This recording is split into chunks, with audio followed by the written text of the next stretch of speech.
La Lazio est une équipe compliquée, bien évidemment. C'est une équipe qui a de l'expérience au niveau européen.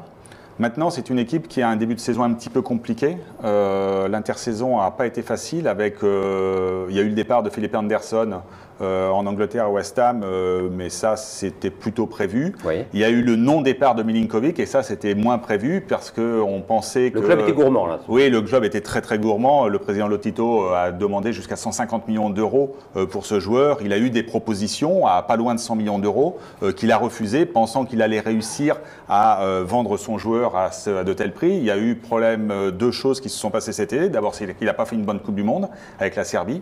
Ouais. Et puis la deuxième chose, c'est que le mercato s'indexe toujours sur une grosse opération. L'année dernière, il y a eu l'opération Neymar et derrière, on est parti sur des très gros transferts. Cette année, l'indexation, ça a été le transfert de Cristiano Ronaldo à la Juve, même si c'était particulier, mais simplement 114 millions d'euros. Et obligatoirement, les prix ont baissé. Et il n'y a pas eu de très gros transferts au mercato, donc il n'a pas réussi à partir.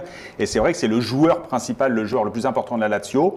On ne sait pas trop dans quelles conditions il est. Alors, il n'est pas prêt physiquement, ça c'est clair, parce qu'il a repris très tard. Et puis, on ne sait pas surtout dans quelles conditions psychologiques il va se trouver à enchaîner une nouvelle saison avec la Lazio. Ce qui est important, ce qu'on disait avec Fabrice tout à l'heure, on ne connaît pas encore le calendrier. On n'a pas encore le calendrier. Et ça, c'est très important, parce que prendre la Lazio au mois de novembre, ça va certainement être un match très compliqué. Si vous les prenez au mois de septembre, c'est peut-être plus simple à jouer parce qu'il y aura des joueurs qui ne seront pas prêts. Il y a Luis Felipe, le défenseur central, qui est blessé, qui va revenir simplement à la fin du mois de septembre. Ouais. Il y a Berisha qui est arrivé de Salzbourg justement, qui lui aussi est blessé, va revenir simplement mi-septembre. Il y a des joueurs comme Milinkovic qui ne sont pas encore prêts physiquement. Luis Alberto aussi, qui est un très bon joueur, n'est pas encore prêt physiquement. Donc voilà, les prendre tôt dans le groupe, ça peut être une bonne option pour Marseille. Les prendre un peu plus tard, ça sera beaucoup plus compliqué.